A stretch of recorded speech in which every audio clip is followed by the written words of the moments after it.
আজকে আজকে যে পরিস্থিতি হয়েছে ক্যাম্পাসে, অ্যাটলিস্ট আপনারা যদি কেউ দেখতেন, বিশ্বাস করেন আপনারা সারা জীবনের জন্য এই ছাত্রলীগ জিনিসটাকে যে কি পরিমাণ ঘৃণা করতেন বা ভয় পাইতেন আপনারা জানেন না।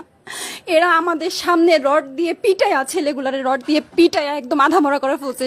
তারা এসে আমাদের পেছনে লুকাইছে, আমাদের বোরকার পেছনে, আমাদের ওড়নার পেছনে লুকায় বলে, আপু আমাদের একটু লুকায় রাখেন, আমাদের ওরা মাইটা ফেলবে, আমাদের বাঁচান আপু বাঁচান। আমরা তাদের ওড়না দিয়ে বোরকা দিয়ে লুকায় রাখছি, সেইখান থেকে আমাদের ধাক্কা দিয়ে ফেলে দিয়ে তাদের বের করে আবার মাথায় রড দিয়ে মারছে।